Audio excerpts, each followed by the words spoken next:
Okay, so here's what we're working with. We're working with this, oh, see you quail, see you ninja. All right, we're working with these images. And so it's basically a bunch of bugs all over the place, right? And I picked this video because it's a lot of bugs, and because they're animated, it looks like, that they actually can overlap completely. They can completely occlude each other. Like this might be three bugs and they might like all branch out. So it's a good example of occlusion of this biological motion. They move all over the place, and it's not like, baseballs flying through the sky along parabolas. And they move really quickly, and so it's kind of like a frame rate issue, and there's like a lot of them overlapping. So I thought it'd be kind of a good example of showing this kind of simple filter that does a pretty good job of tracking. Anyways, one might think you could just quickly do like a thresholding where you get these bugs and threshold for the dark, and you get these threshold or binary little blobs, and then you take the center of mass of those, and that'll work for the most part. And that's what I did for the 2D common filter, so you can see that image processing. But if they're even slightly touching, like here, this case, they're slightly touching, and here they definitely are, and here they're completely overlapping. You'll end up with having these as a single object or a single blob.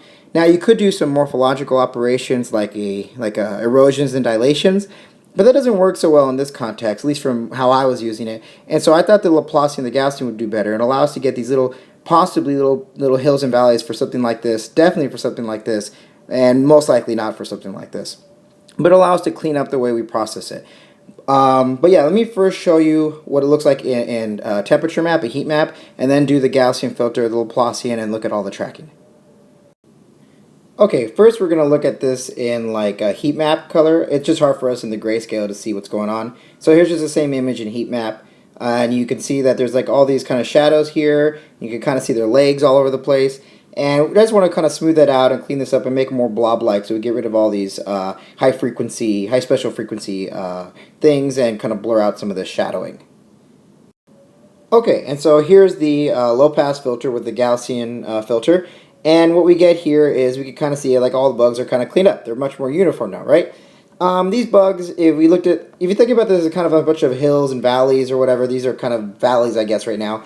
You can see that, there's kind of some centering of it, some center of mass possibly, but it doesn't do so well for right here. And if there are other things in the screen, like maybe a line or like some bigger structures, it wouldn't get rid of those. And so the best way to do that, if we're trying to get these little blobs, at least what I think, is using the Laplacian or the Gaussian, using that blob filter. And so I'll show you what that looks like when we apply that to this image.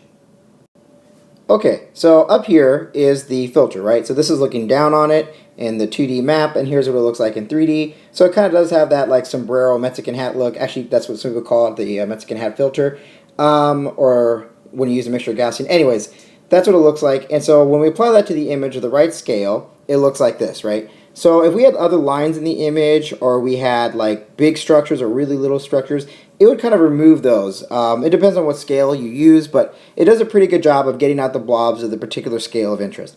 And here we can see that even for these little guys right here, now we get these nice clean peaks between the two of them.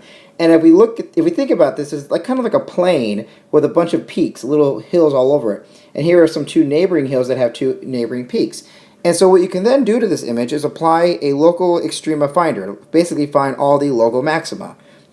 There's a lot of MATLAB codes that can do this. There's some on File Exchange. The one I use is from File Exchange, and you could check that one out. It's pretty popular, and you could then see what else they've done.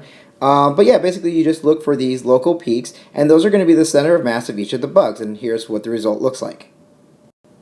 Yeah, so here's our result. So we see over here it does bad. It doesn't detect the two bugs. Here it does well. Everywhere else it kind of does well. And even here it kind of gets them. It does pretty good. I think as they get a little bit closer it'll come to one detection. But it does a good job for kind of close, like minimal overlap, and which is a lot better than just doing some thresholding. And that allows us to have like a little better estimate using the common filter and the tracking and all that. As it moves over. So what we're going to have here is each point is a detection. And say this was like our first frame, well then we're going to basically say all these are candidate bugs, right? So we're going to estimate the next position of all these bugs. Now if this was the very first frame, our estimate's bad, but let's say this is like the 10th frame. And so like the estimate for this bug is he's going to be here next, here next, here next, and maybe this bug will be here next, depending on how they're moving, right? They're not moving backwards. And they may turn though.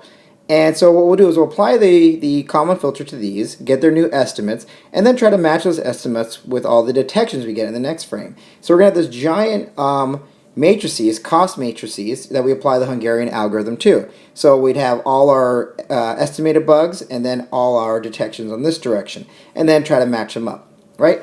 Now, if you had like 400 bugs, it's okay, but if you get into the thousands, the algorithm, you'll have trouble computing that in real time.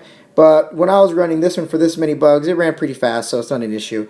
And I mean, while this is a pretty simple algorithm, it's just the Kalman filter, then this real simple Hungarian algorithm applied to it. It's actually pretty robust, surprisingly, given how many bugs we're tracking and that they all overlap and stuff like that.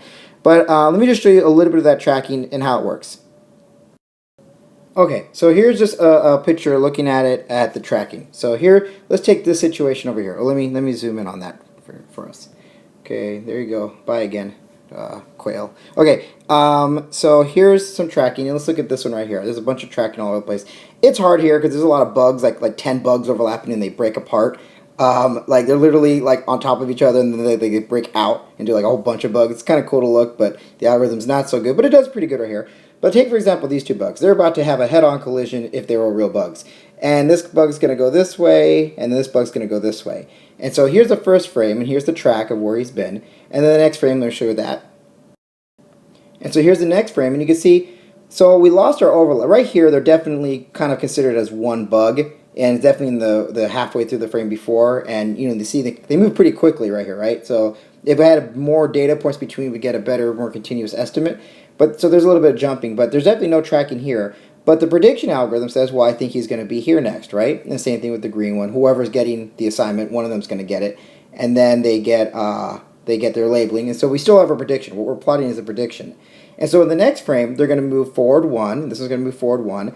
And so they're going to catch back onto each other. Now, if you were running a simpler program, it wouldn't know which point to assign to which point. But because we have our prediction, we have these closest points based upon the predictions of where those detections should be, and then it can match them up using the Hungarian algorithm. So in the next frame, you'll see that we do indeed have this continuous tracking. So we lose tracking here for a moment, but the predictions allow us to still maintain where we think they are, and then it'll grab them again. Now, say we lost detection for like 6 frames, like he went through like 10 bugs or went through a black spot here or something like that, then we'd probably lose them, and then it'd call it as a new bug as it came out, depending on how we set our thresholds. So all these things are some parameters we need to tweak here and there, but the fundamental idea is that we have this prediction that's going through, and then we have our detection, and then we assign those.